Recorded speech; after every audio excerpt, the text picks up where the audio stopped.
Hi my family. Sunday morning routine தான் இது. Sunday அமாவாசைன்றதுனால வாசலில் கோலம்லாம் போடலை, ஒன்லி மஞ்சள் மட்டும் தெளிச்சிட்டு வந்துட்டேன். பூஜை ரூமில் பழைய பூ மட்டும் மாற்றிட்டு புது பூ வச்சுட்டேன். பூஜை ரூம் வந்துட்டு விளக்கு தட்டெல்லாம் விளக்கலை. தொழிலில் கொஞ்சம் வேலை இருந்ததுனால காலையில் லேட் ஆகிடுச்சு. ஸோ விளக்கு தட்டு விளக்குனா படைக்கிறதுக்கு டைம் ஆகிடும்ட்டு நம்ம எப்படி அமாவாசை முடிச்சுட்டு விளத்தட்டு விளக்கி நெக்ஸ்ட்டு சாமி கும்பிடுவோம்லன்னு சொல்லிட்டு நான் அப்படியே தான் பூ மட்டும் மாற்றிட்டேன்.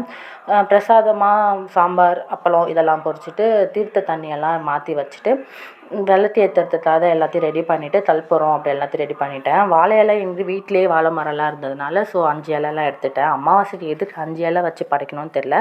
அம்மா வீட்டில் இருந்த வரையும் 3 இலை வச்சு தான் படைச்சி தாத்தாட்டெல்லாம் சோறு வைப்பாங்க. ஆனால் இங்கே வந்துட்டு 5 இலை வச்சு படைக்க சொன்னாங்க. நான் புகுந்த வீட்டில் அது இல்லாமல் தாத்தாத்து சோறு வைக்கிற பழக்கமும் இல்லைன்னு சொன்னாங்க. அது எதனாலன்னு எனக்கு தெரியல. நானும் அவங்க சொன்ன மாதிரியே கண்டினியூ பண்ணிட்டு வரேன். அப்புறம் வெளியில் விளக்கெல்லாம் போட்டுட்டு பூஜையும் பண்ண ஆரம்பிச்சிட்டேன். அமாவாசை பூஜைனாலே நம்ம முன்னோர்களை வழிபடுறது தான். இறந்த முன்னோர்களை நம்ம வீட்டுக்கு வர வைக்கிறதுன்னு சொல்லுவாங்க. எங்கள் வீட்டில் எங்கள் மாமியார் இல்லை, ஸோ அவங்களுக்காக தான் நான் பூஜை பண்ணேன். அவங்களுக்குன்னு தனியாக இலை எப்பயுமே ஒரு இலை போட்டுருவோம் அமாவாசைன்றப்போ.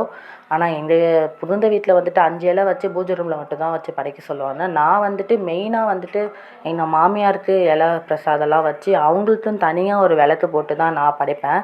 அது ஓகேவான்னு தெரில, நான் அப்படியே கண்டினியூ பண்ணிட்டு வரேன். வீட்லேயும் எதுவும் சொல்லாதனால நான் அதை ஃபாலோ பண்ணிகிட்டு இருக்கேன்.